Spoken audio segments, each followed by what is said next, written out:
I'm just going to start sharing what we're seeing here. So look, everybody see it okay? Hear it okay? Yes, that's looking better.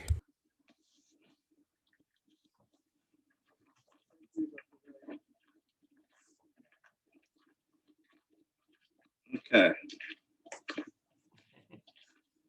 Is this better? Can you guys, Shoshana, does this look okay?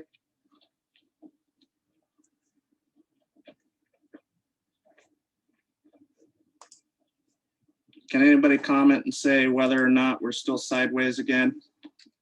I tried vertical for a bit, but anybody want to say anything there?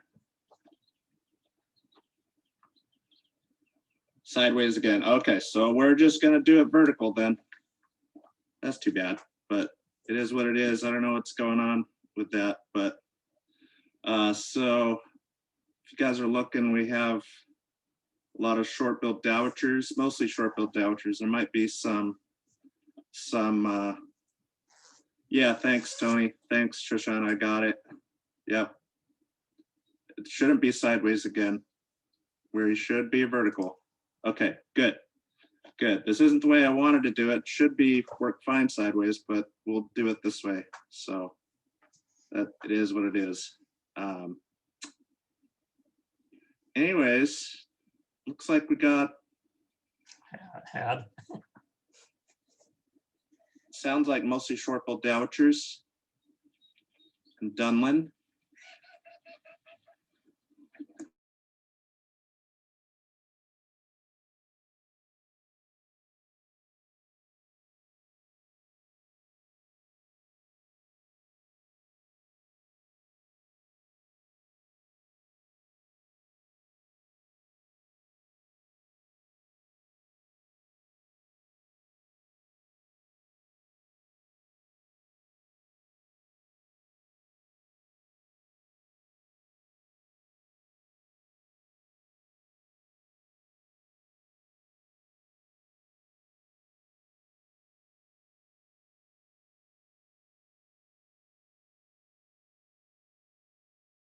Bob, can you please make the volume be up on your end?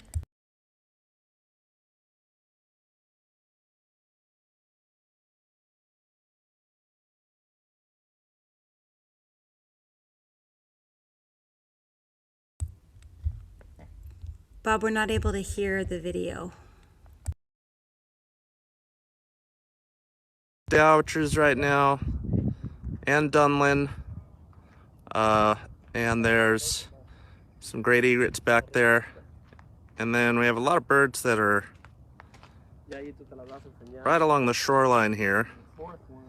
And you can see how active everything is with just trying to get as much foraging in as possible before Catherine, the small birds in here that we're looking at right now, short-billed dowagers, and there should be some Dunlin in here, although it looks like what I'm seeing along the shore right here in the scope is mostly probably short-billed dowagers. Black-bellied plovers way out there. And Mark's got some black-bellied plovers way out there. You hear those turnstones? And yeah, I could hear the turnstones over here. So short-billed dowagers are really showing up in big numbers. Catherine, they're probably Dunlin. There's a lot of Dunlin around right now. And we also had some flocks of western sandpipers real close. Let me see, let's get these black turnstones in view here for you guys. These are the old wharf pilings. There's some black turnstones. Willets flying by. And we got some willets flying by too. There were still a few avocets this morning, Butcher Slough. And Butcher Slough. But Was there any by on the I Street side too? I haven't looked over there. So Mark, so I cut off the stream before because it was not working correctly for some reason and had to do vertical. But before I got here, Mark spotted a Western Sandpiper before with a yellow leg band, a yellow colored leg band, which was banded in Peru. You want to say something about that again, Mark? Yeah, long-term studies out of Canada working with the breeding birds in the Yukon-Kuskokwim Delta, and those birds migrate along the Pacific Americas flyway and end up wintering as far north as British Columbia, and then all the way down the Pacific, across Baja, down through to Peru. And the southern extent of the wintering range of Western Sandpipers is about Peru. And a grad student working at Simon Fraser University was banding the Western Sandpipers down there. And so the yellow flags happen to be, longbills there. yeah, the yellow flags happen to be Peru. There's sort of a quick ID on, but there's actually a alphabetic numeric code that I couldn't read on the bird. You can hear that Yeah, of the short-billed dowitcher. Calling. So there's the turnstones flying away. 1, 2, 3, 4, Harrier, 5, 6, 7, 8. male harrier coming through. Oh yeah, male harrier coming through. Wow. So there's a mix of these, the Dunlin at least, that are in alternate plumage versus breeding, or they're still wearing a full gray basic winter plumage. But most of them are in alternate plumage. We're getting there with a nice red back. Yeah. Used to be called the redback sandpiper. Was it really? It was called Yeah. Redback Sandpiper? Yeah. No way. How long ago was that? Before you were born. Really? Not before I was born, but Oh boy. Yeah, we got some close birds here. Might as well get the scope on them for you guys here. Oh yeah, here we go. Real close. Dunlin in there with these dowitchers. Let me see if I could get in here. Okay. Yeah, are people seeing the Dunlin that are mixed in here? Obviously smaller than the dowitchers. Oh, they might fly. Nice black belly on some of these Dunlin here.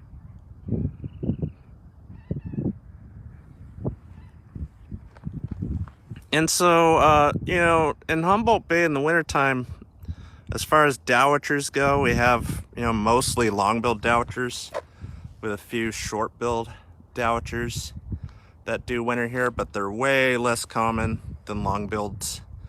And right now, short-bills are becoming much more common. Like we've been hearing mostly short-billed dowitchers, but this last flock that was kind of close by seem to be mostly long-billed. And there are some, it's kind of hard to see in the video, but it looks like some of these birds have more of that brick red coloration of long-billed dowitcher, and look to have, some of them are almost full alternate plumage with the full brick underparts all the way through the belly. Whereas short-billed has that pale spot in the belly, at least the Carinus or Carina ones here on the west coast.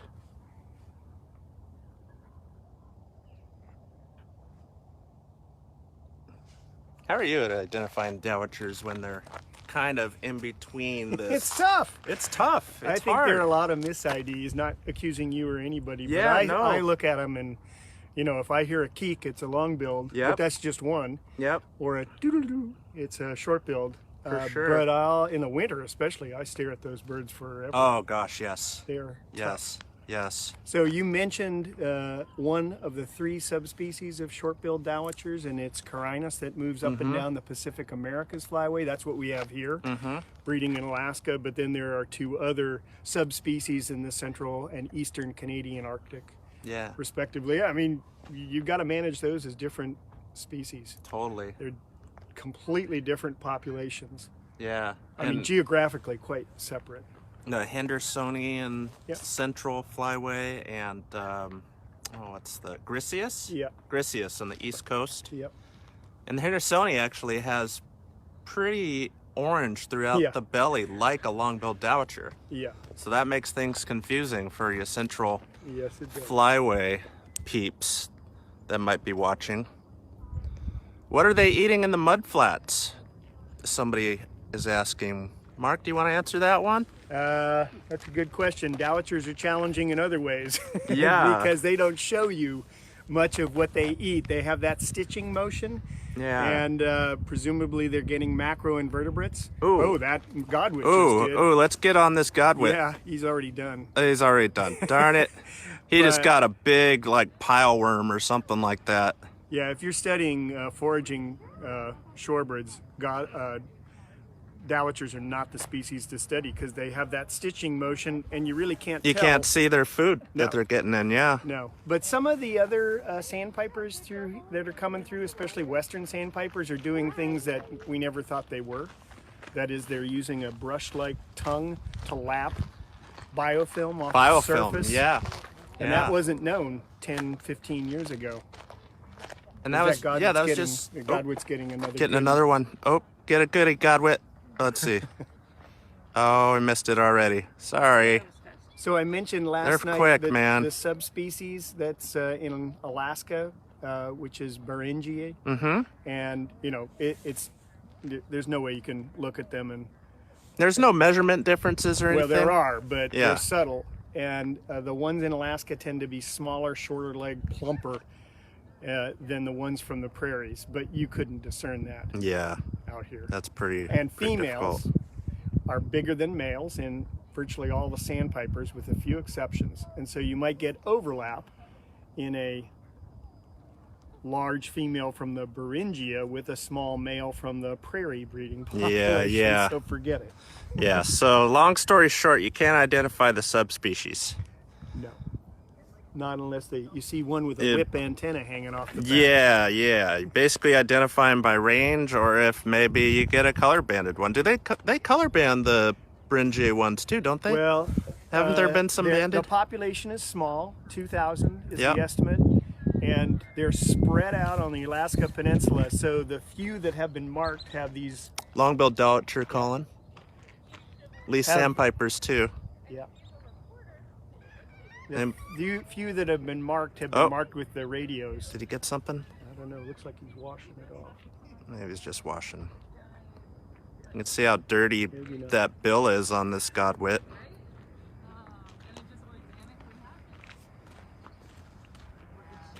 Let's see. Who's the bigger guy? The one that we're just looking at right now, Shoshana. This is our marbled Godwit, I know at the beginning of the book too. the My namesake That's bird. it. Yeah. There we go. Jinx. I can't talk anymore. Namesake bird of Godwit days right there. Who was prescient and or just had that great idea to name it Godwit Days? Do you know? That's Godwit Don't Days history. know. Who knows that? Probably, my guess would be Rob Hewitt, It was probably Rob Hewitt. Was it? Yeah. Good job, because he Rob. was there from the Oh, beginning. nice. Yeah. Rob, put your scope on that flock out there. Oh God. Okay, so here we go. Here's one of the things that's exciting about the shorebird fly-off is that you start getting, once the mudflats get covered up. Oh God. Okay. Yeah. So we're just gonna watch this flock kind of fly through the scope, and everybody's gonna give estimates. And if you don't give an estimate, you need to stop watching. Just kidding. There's some black-bellied plovers Wow. in there, but lots of Dunlin So they're just streaming through, and westerns, obviously. and I'm just gonna move over and get on this big flock that we're seeing get pushed off the mudflats right now. Here we go. Boom. That is incredible. I can't make out the species looking at the phone, but what do you think, Mark? It's a mix. There are a few larger black-bellied plovers in there. When they put down, you could see them Uh-huh. standing bigger and taller, but it's a mix of westerns and Dunlin. Okay, yeah, mix of Western and Dunlins, Mark is This saying. distance. Which, at this distance, yeah. 1654, Carol says. Okay. Carol Good Wilson? guess, Carol McNeil. Carol McNeil? Hey, that's a guess at least. That's good. I That's got good. 1655, so Mark said 1655, Carol, so I'm sorry. We might have to go with Mark here since he's the shorebird expert. But it doesn't yeah, no, mean you can there's estimate the numbers of birds there. there's just a ton.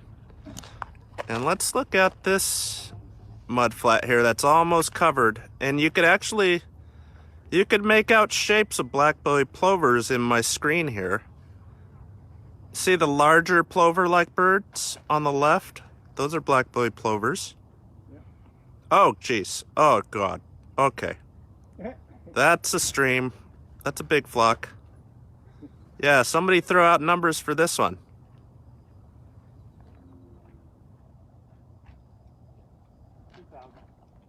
2,000? Okay, somebody said 2,000 here. Do we have 3,000? I think we've got many more than that. Sorry. Maybe at least 10 right there. Really? Yeah. So we're saying probably at least 10,000 birds just right here. I went and got ours, because there's always more than you think.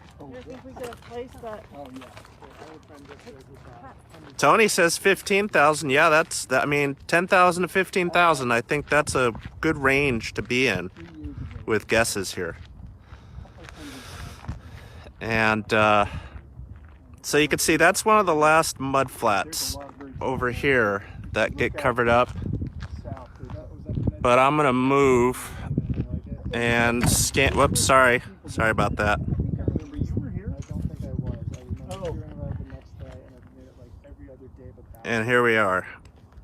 Yeah, there's Oh, a lot of boy. birds there too. I mean, So I would that's- say, you hear that beep? Anybody hear that black-bellied plover on here? Most of the little wisps of mud flat that are left have pretty good sized flocks on Yeah. top of them. Yeah. So you guys could see how these little bit of wisps of mudflat left have just concentrations. Oh, Luke George. Hey, Luke. No way. Yeah. Luke. Luke. Mark wants to say hi. Mark says hi, Luke. And Luke says 15,000 and raise a number. Yep. Okay, so if you guys thought that last flock was 10 to 15,000, what do you guys think about this? I'm saying we got 50,000 Luke says howdy. just here, and then they're almost certain This is amazing, though. the top of them. So if you want to talk, like, what's the number spectacle to see in Humboldt County? It's this. It's shorebird migration in North Humboldt Bay. And you can see godwits in the front there. So there's big flock of godwits in the front, and there's a lot of small peeps streaming in the back there. And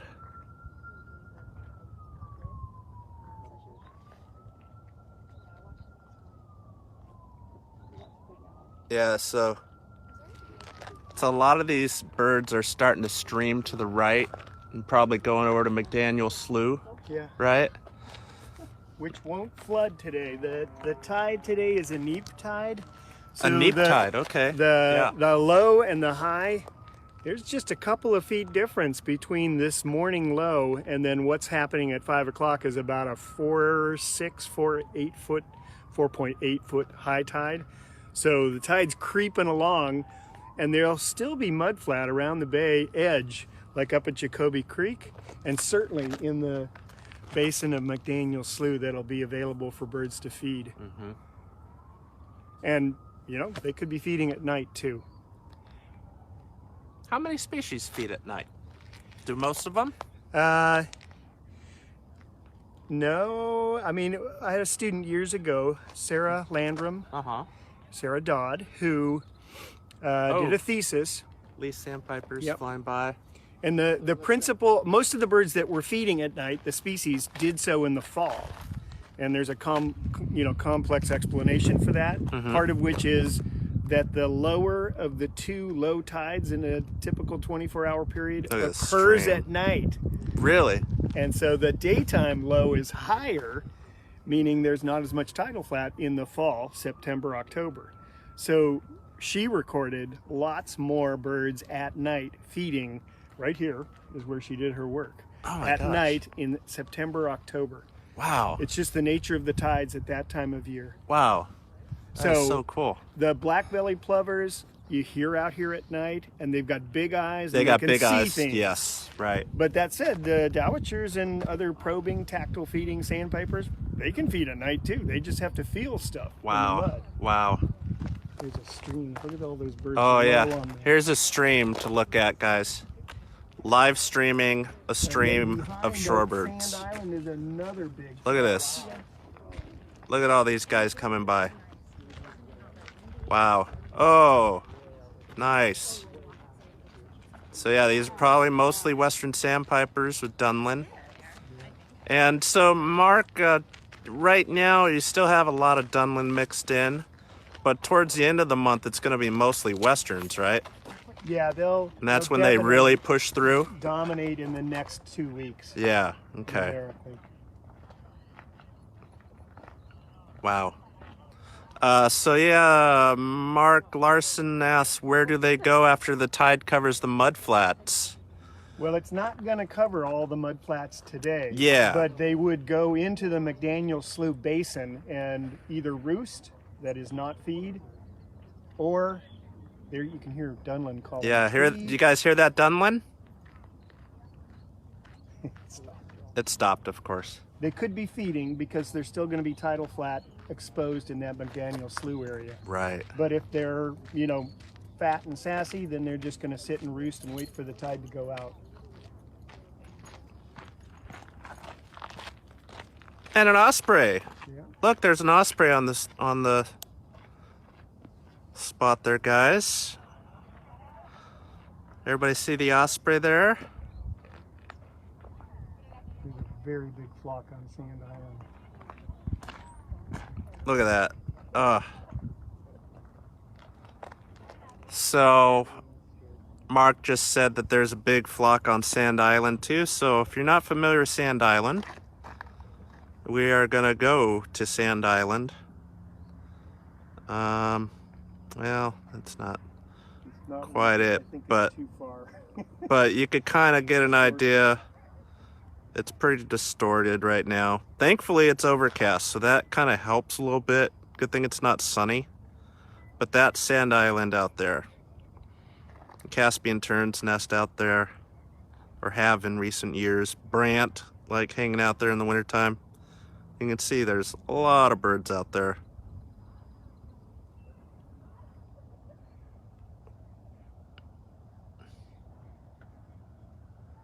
Yeah, the high elevation tidal flat at Jacoby Creek mouth Yeah. will have a lot of birds right now just because it's not underwater. Mm-hmm. And then McDaniel Slough, which is, is now 6 years subsequent to its creation, is hosting birds that used to end up on the islands in Clop Lake at high tide. That's right. Yeah, they don't Yeah. use the islands as much. They barely use Barely. the islands. I saw a big flock of godwits here the other day when I was guiding on Tuesday. There was quite a big flock of godwits on the island. And Yeah. it was a 7-foot high tide, Yeah. So what's interesting is that McDaniel Slough site created a fair amount of intertidal habitat It sure that did. affords birds to feed in a location that formerly didn't have habitat. Yeah, I mean, it was grassland, right? yeah, I mean, too bad for the short-eared owls and yeah. kites and harriers and the microtine rodents in Oops. there. But, it certainly benefited shorebirds, that breach of the levee that created the McDaniel Slough site. Yeah. And so did you guys all hear that about McDaniel Slough? Created about 6 years ago by the city of Arcata. And if you saw Mark's talk last night too, he talked about it. But yeah, when the tide just, fully covers the mudflats out here, which isn't going to happen today, as we've mentioned already. But when it fully covers the mudflats, McDaniel Slough still gives them a second option to still forage and get food instead of being forced to go roost. So it's really quite an amazing spot that the city of Arcata has created. Okay, here we go. Here goes another group out here. So the high Pretty tide amazing. today is right about 6 o'clock. So we're still an hour and a half from that high tide Yeah, at Arcata Wharf, and it's a 4.6 foot high tide. yeah, so very low high tide. Yeah, it takes a good 5 foot plus tide to put the periphery of the bay, and we still have a little bit of mud flat and gravel in front of us here on the levee at Clop Lake. Yeah, That Yeah. might go under, but Jacoby Creek, there'll be birds up there. yeah, And they'll then be in- sticking out there. Yep. Yep. So, So the tide is 45 minutes later at Oh. Arcata Wharf Look at that than flock. at the mouth of the bay. 45 minutes later, you said? Yep. Okay. There's a lag. Yeah, Flocks out there now. yeah. Okay, here we go. Look at this flock, guys. 3 years ago when we had that big mass of birds here, I found myself like every 5 minutes just saying, "Oh my gosh." I was very, I couldn't get over it. Yeah, I But mean, all I could say was, "Oh my, that's a lot of birds." Yeah, and over and over again. and that was late April, right? I It mean, was right about the 18th, 19th. Oh, was it? 20th, Okay. Or, right on midpoint of the 20th. yeah, So, we're supposed to have nice weather here, and if you're not down here today, tomorrow, the next day, the tide's just 45 minutes later tomorrow than it is today. So, good time to come down and it'll be the getting birds. higher every day too, right? yeah. Yeah. So, I heard a Caspian tern call. yeah, Caspian tern just called. So generally, saying if other people want to come and experience this, I think recommending them to get here when it's about less than 4 feet Yes. to start is kind of a good. And there are Good way to tide start charts out here. specific to Arcata Wharf where you can look That's right. on a sort of half-hour interval and see the curve of the rising tide and know Yeah. when the best time to be here. Yeah. Yeah, and there's some good tide apps out there too. Like the one that I use is Tide. It's just called Tides app that I use on my iPhone. And you could actually use your finger and see exactly what the height is of the tide anywhere on the scale there, on the cycle, I mean. And really gives you a good idea of what the tide's going to be like. So, yeah, I mean, we could have probably started this at 3:30 and been more than happy with all this. Oh.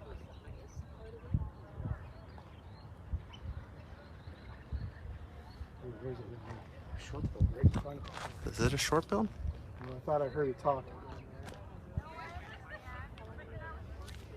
Here, we're going to get real You close. can hear the short bills out there. Dowager. Does anybody hear the short-billed dowagers? Okay, I gotta focus here. Hold on. Oh, that's mud. We don't want mud. Let's see. Real slick here. All right.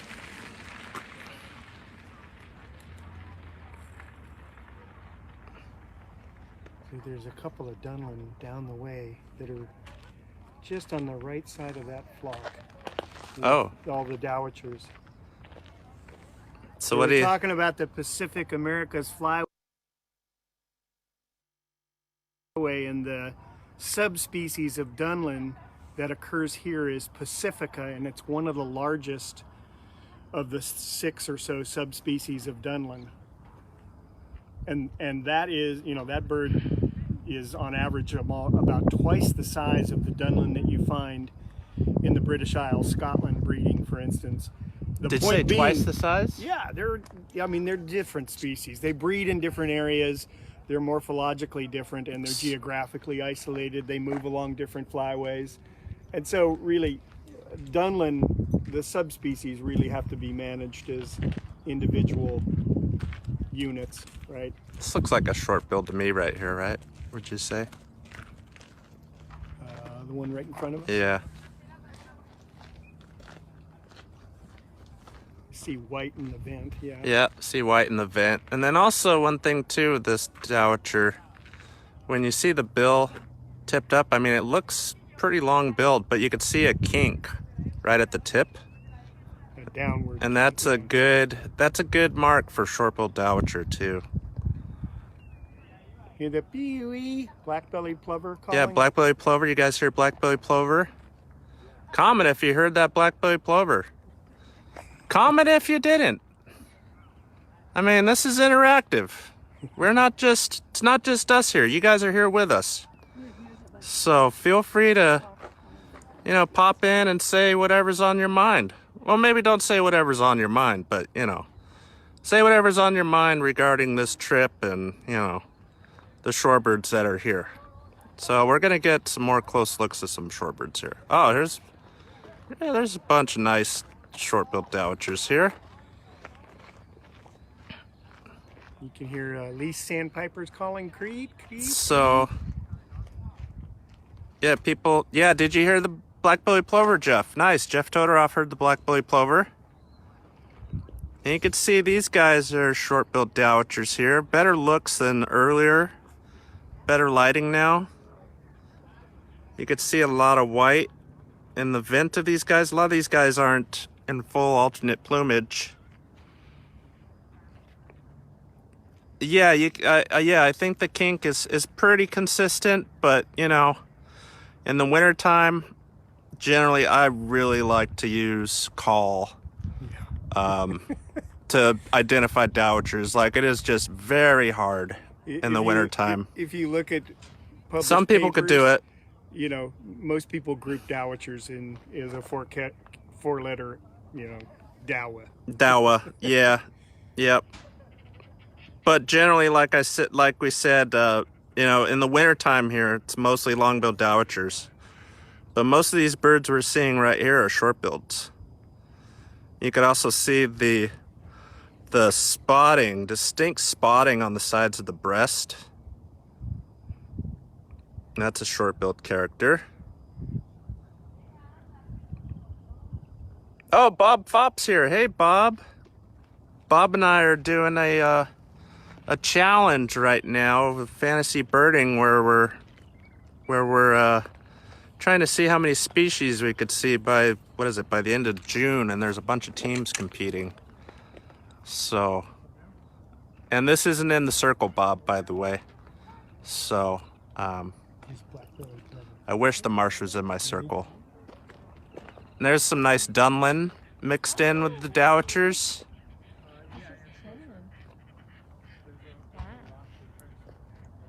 Anybody hear that Caspian tern? Just calling out there. Black turnstones. And the turnstones keep on calling. You guys hear the black turnstones there too? See the white in the circle in front in the lower? That just shows up at this time of year.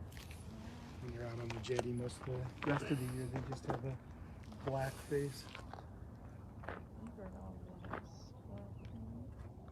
I think I got a long-billed Dowager in here too. Let me show you guys long-billed Dowagers after looking at these short-bills here.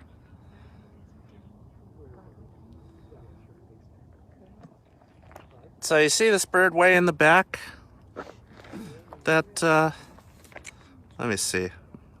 I need a new head for my tripod because it really sinks a little bit. Oh, sorry. Sorry. Ah, God. Frustrating. Okay. So that bird at the right back. Oh, kind of right in the center. Oh, it just flew. Never mind. That was a long-billed Dowager, though.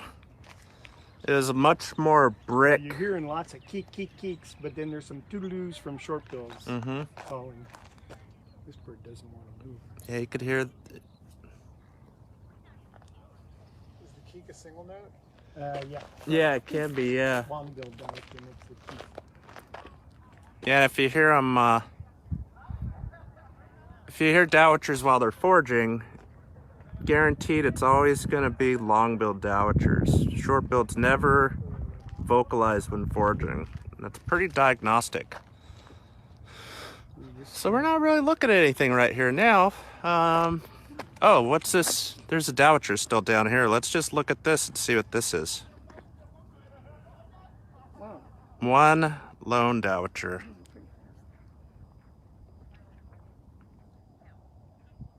Lease. What do you think about this one, Mark? That bird's in a molt, right? Yeah, it is. Show me your bill tip. I don't know. I see white in the vent, Yeah, me too. but it's still in the process of Tricky. molting. Yeah. It has a pretty flat back too, which you could use sometimes. There's a paper where they use dowitcher shapes to identify them. You can see that bird has a really flat back. It doesn't have like it looked like it swallowed a grapefruit. Kind of like a lot of long-billed dowitchers look like they swallowed a grapefruit or a big orange or something. They're really round. And that bird's got a pretty flat back and pretty.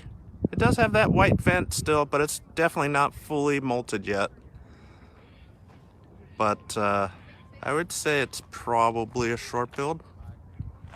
And it seemed to have a kink in the bill too, huh? Yeah. I think. Mark's Larson's asking, where are dowitchers headed for the summer breeding season? Alaska. There Alaska. are long-bills that breed near Anchorage on the Susitna River Flats, north of Anchorage, but they're also out on the Bristol Bay coast. I've seen them out there, and then some of them go to the north slope of Alaska. So you get long-billed dowitchers up north, short-billed dowitchers, long-billed dowitchers in the Susitna River. Oh, moved.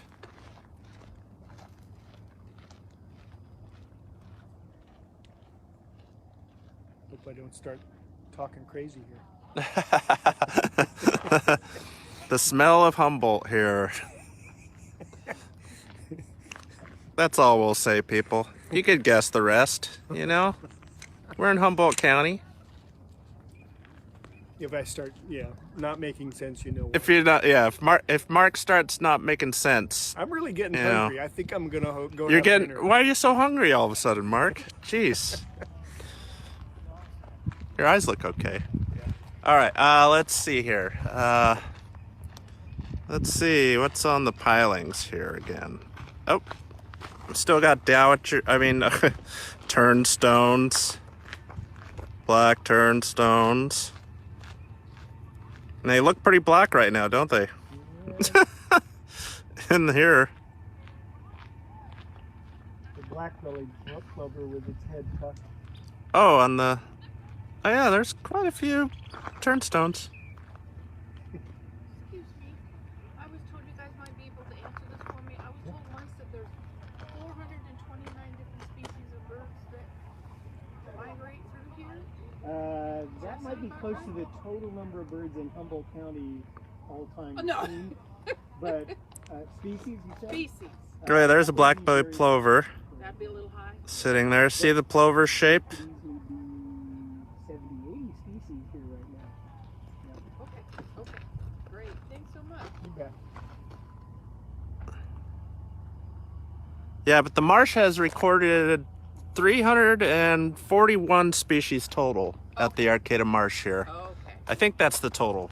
I got it wrong like 2 times yesterday, and then I finally went through it and actually got it right. But I think we're at 341 species for the Marsh total. Because it's a migratory drop-off spot, right? Yeah, and there's just a lot of different habitats. Yeah, in different times. Yeah. We're just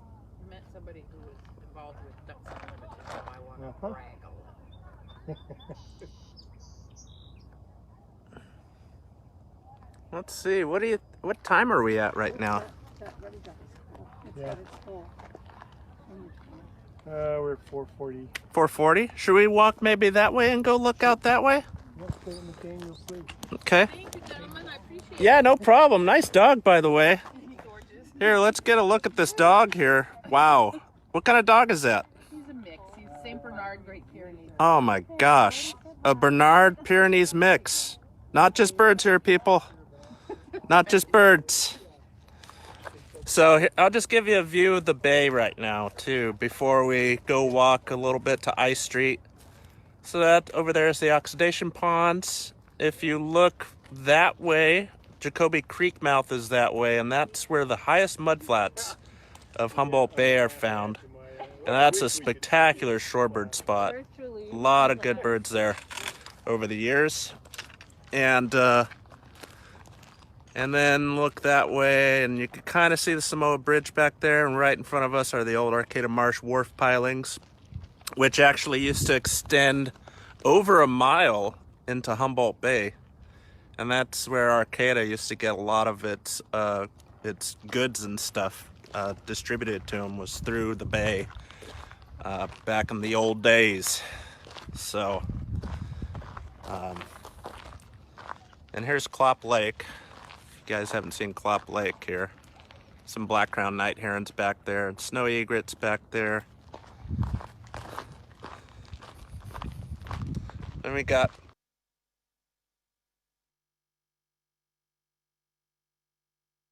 a lot of ruddy ducks and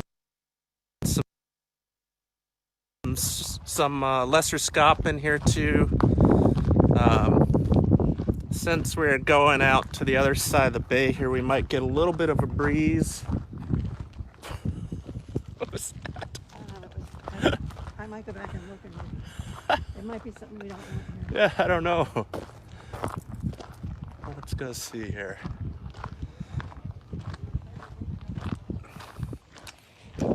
And there's the islands at Clop Lake there that shorebirds used to use a lot more before McDaniel Slough came into play.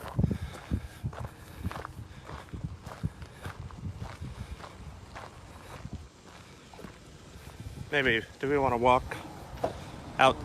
Yeah, we could walk either out that way. See you guys.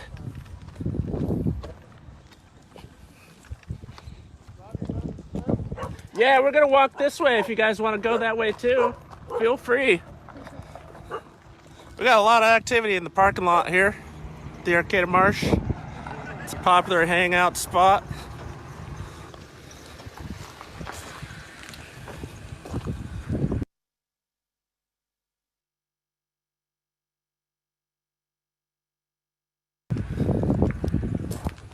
And we are going to walk towards McDaniel Slough now to give a little cherry on top, maybe. Hopefully. Ah, yes, Mark says we're gonna go refine that Western Sandpiper with the band. Go some marbled godwits close.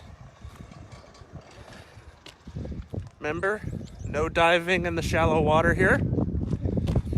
Unless you're maybe like Steve-O or something from Jackass, maybe he would do something like that. Ah, this looks good. Wow. So as you can see, we got mud flats that are still open over here. And so a lot of birds like to concentrate in here on the rising tide before they get fully pushed off, which they probably won't today.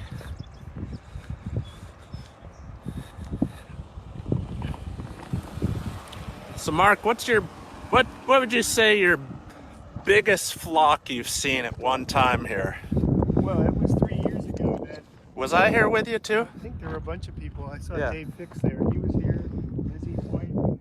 Independently, I think all of us had somewhere in the upper 100 to 200 and something thousand. Yeah, yeah, A one, lot of birds. yeah, yep.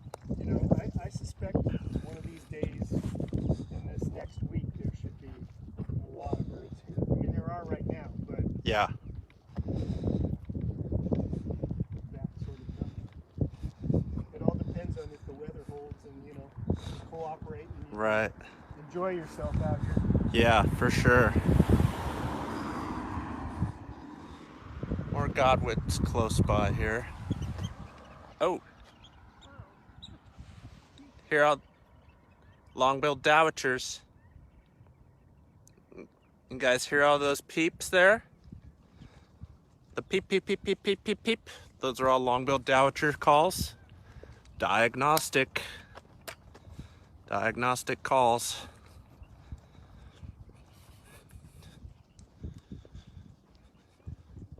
One great thing about the Arcata Marsh too is that you can generally get pretty close to the birds here. Like, you know, for these shorebirds right now, we're 40 feet away from them.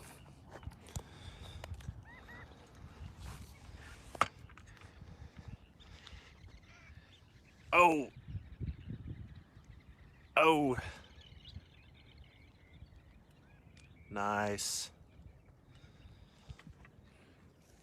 Nice.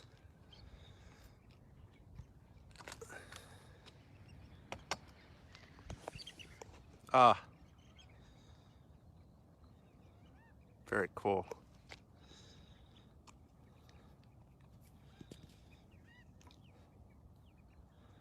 So. Yeah, right now is the time of year where if you're listening carefully at night or right before it turns dark, you can hear willets, long-billed curlews, and godwits leaving the bay, flying to the northeast. They seem to leave right at dusk or right at when it gets dark. And it's just a night or two, and you have to, you know, be prepared.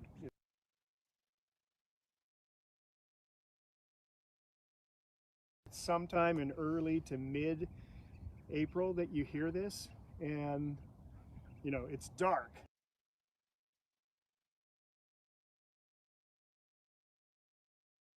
So my assumption is the birds are leaving. You hear them calling, giving what I presume are contact calls.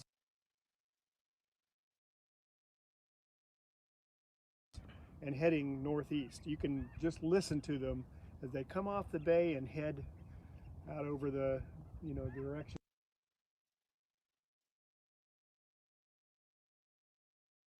toward Blue Lake.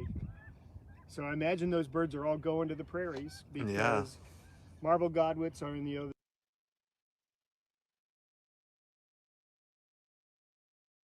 side of the Rockies. Willets breed in the Great Basin, and long-billed curlews are in the Great Basin breeding.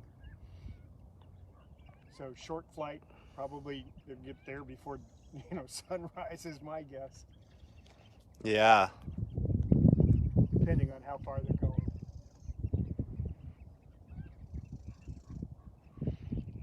So yeah, for people that didn't maybe hear some of that, Mark was just talking about how relatively soon, if you stand outside at night, sometimes maybe, in the evening you could hear willets, marbled godwits, long-billed curlews, all species that breed from, you know, willets in the Great Basin to marbled godwits in more of the prairie provinces and kind of central U.S. and Saskatchewan and central Canada.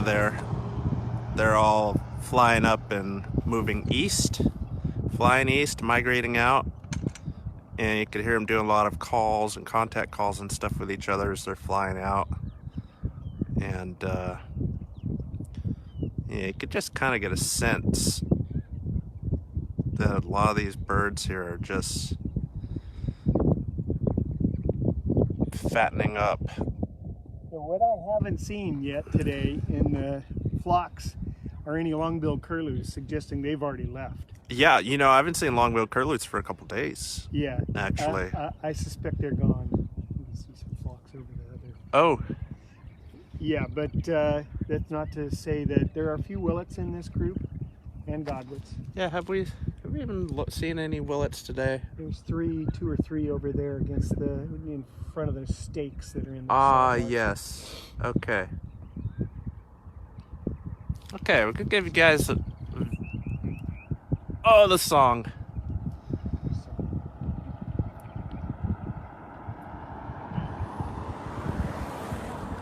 So we're on I Street now, by the way, so you might be hearing a little traffic go by us. Okay, shorebird trivia. What species are named for the call or their song? Anybody hear that? What species' common name derives from their call? You could call it their song. You don't hear it very often here on the bay. Anybody got the answer? Anybody guess? Anybody want to guess? Maybe say it one more time, Mark. Get people. What species of shorebird is named for the call that they give? You could argue it's their song, and you rarely hear it here, but occasionally in the spring they sound off. And yes, killdeer is a good answer. And even if you want to make curwit into godwit, marble godwits, but there's a better one than those two. Pill-will willet. Pill-will willet is the song of the willet. Yeah. They have this guys hear that? undulating territorial flight that they give, and they sing, pill-will willet, pill-will willet, pill-will willet. Yeah, you really don't hear that very often here. I've heard it rarely, but Yeah. occasionally. So if you guys don't know, there's a willet right in the background there on the edge. Let me see if I could zoom in a little bit. There you go. There's the willet. Basic plumage, not showing any barring. Or Not anything. showing any barring. There's another species that's soon to be split, I believe, with a eastern and a western version, and the eastern version is smaller, breeding in salt marshes along the Atlantic coast, as opposed to the prairie breeding and Great Basin breeding willets. Yeah, there's a proposal a few years ago that There's a went curlew. to the AOU. There's a curlew right there. Oh, we got one curlew flying. Small bill. Not gonna try and put that in the scope right now, guys. Sorry about that, but we have one curlew flying away from us.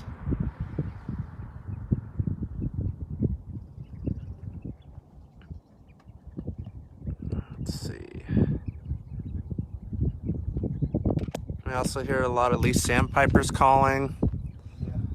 Breed, please. Hey, Megan Feder got it right. Willet. You're right. Willet. Carol McNeil says Willet too. Yes. Willet or won't Jeff it? Todoroff. Willet. Yes. You guys are all correct. Willet. It was. Very good. Very good. Let's see. Let's see. Here's another trivia question. Another trivia question coming All to right. you. Go ahead, What Mark. is the set pattern of sexual dimorphism in size for sandpipers, falcons, owls, and other raptors? Who's bigger?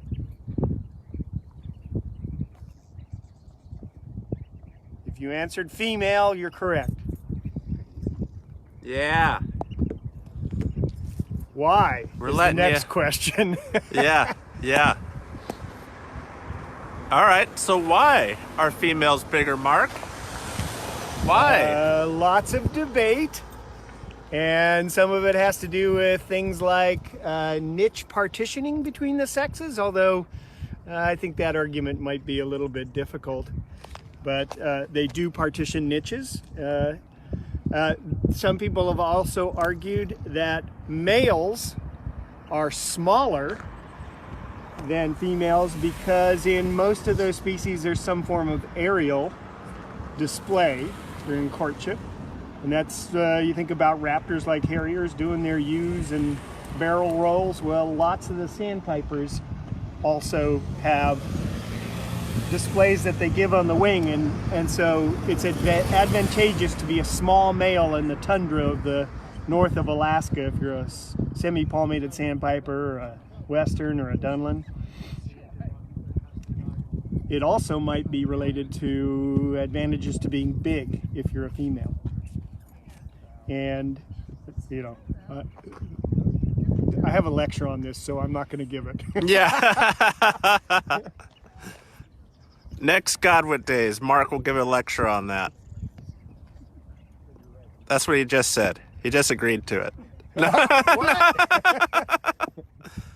Get Luke to come back and give a lecture. Yeah, Luke needs to come back and do some Godwit Days lectures for us. So, I don't know if you guys could hear all these guys chattering, but there's a lot of Dowager chatter here. And pretty much most of these birds are long-billed dowagers here. It might be a little hard to hear with the traffic going by since we're on I Street now. But here, I'll take my phone off and just direct the sound towards them. See if you guys could hear that. Comment if you could hear the long-billed dowagers.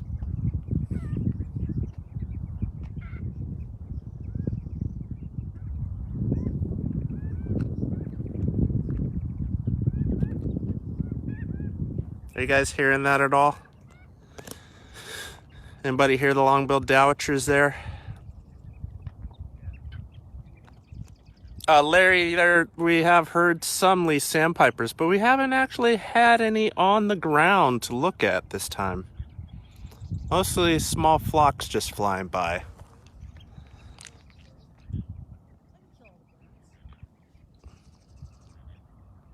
So yeah, we got mostly long-billed dowagers out here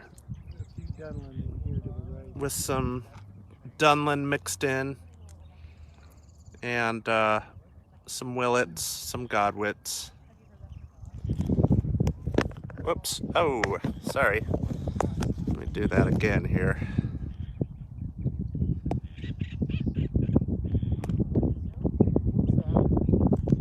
Female green-winged teal.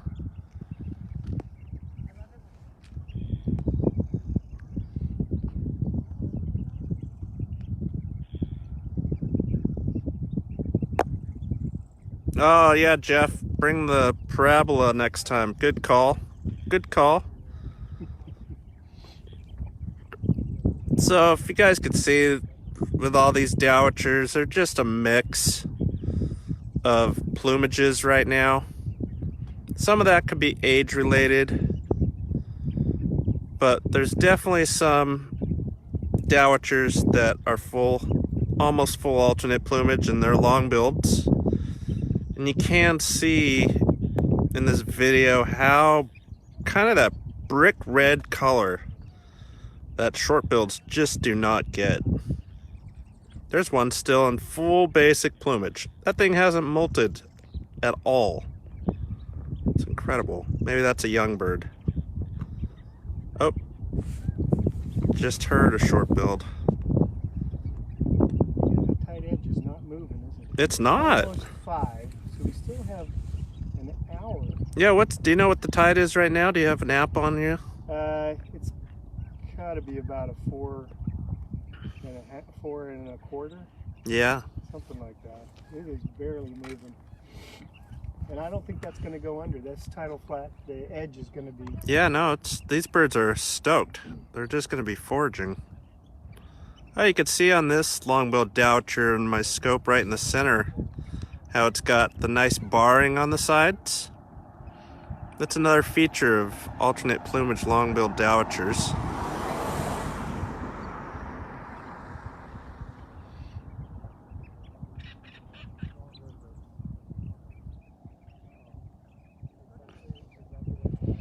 Oh, good. Somebody hears the dowagers calling. Good, good, good.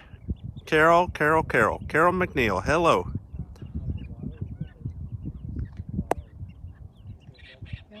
seeing, you know, a huge number of birds here. Yeah, Meaning, I think we're still a little early. we're still a little early, yeah. I mean, Godwit Day is kind of still, it's usually a little early for like the main big pulses, I think, right? Yeah. I mean, I think today's the 17th. I would expect the next week or so, it's going to the be next going week, off. The big numbers are going to come through. Yeah. So we're still looking at these long-billed dowagers here. Nice and close looks at them. Some of these godwits are going to stay around in the summer. You know, they, especially young males, typically over summer in the places where they spend the winter. That is, they don't go back to breeding areas. They're a territorial species, and so presumably this has evolved in a strategy so the males can maximize their survival when they're young. As in, if they return to the breeding areas, they are likely to get a territory. So there are flocks of several hundred marble godwits here in May, June, and into July that are over summering birds. Yeah.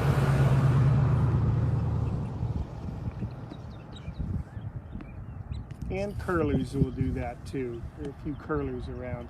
But the female curlews come back in June. They're done breeding, and about 2 months from now, They'll be back. They ditch the males. The males care for the chicks. Yeah. And the females get back here in late June. I mean, and into July and August. But the first ones are back here in June. And willets too, right? Yeah. These come back these very- Great Basin breeders tend to show up first before all these other Arctic shorebirds. Yeah, and the pattern in the sandpipers is that females typically leave males to care for chicks in breeding areas, and so the flocks that come back here in June are female curlews, female willets, female western sandpipers, and males are the failed breeding males will be coming south or to the coast, but the successful males are still caring for chicks.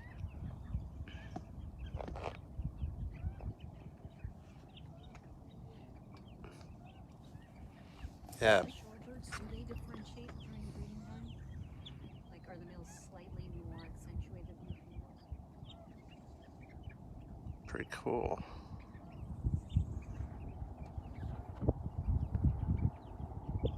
So you just see a huge, just a range of variation in these dowagers. If anybody's getting bored with dowagers, let me know. Because that's what we got right now. That's what we have to look at, our dowagers. And see the fresh feathers that are coming in on this one bird, the gray, older scapulars, and there's new scapulars coming in, molting in. Real fresh looking feathers. It's just amazing, the range of molt in these guys.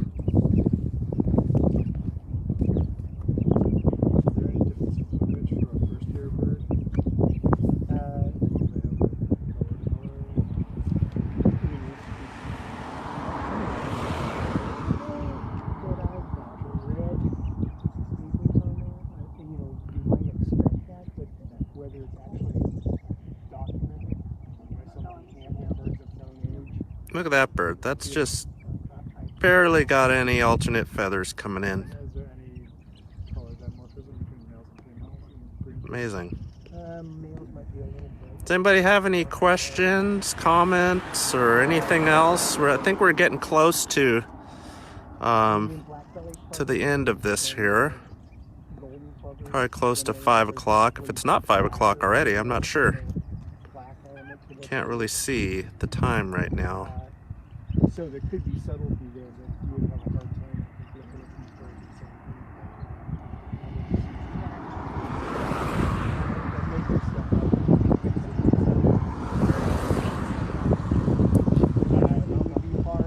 It's one of the things too on some of these long-billed dowagers. Note how they got these really white fringes on the scapulars once they're in full alternate plumage. If I remember correctly, they tend to show that a little bit more. Those white fringes are a little more contrasting than you would see on a short-billed dowager. So that could help you identify them too. Oh. At least six or seven short-billed dowagers just flew up right next to us. I don't know if you guys heard that.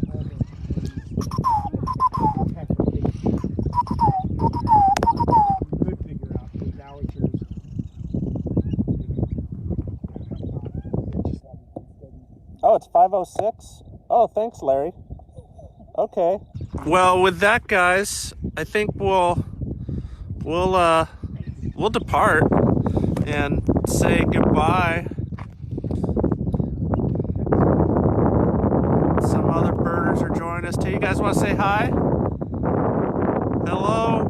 Thanks, Mark, for joining us. Thanks for being here. It's always fun to bird with Mark. And I forgot to put my oh yeah, mask up. yeah. We're it's breezy right now, so chances of catching coronavirus right now in this breezy environment is basically do it next year. So, anyways. For real. And that's what we have. So we'll see you at 7 o'clock.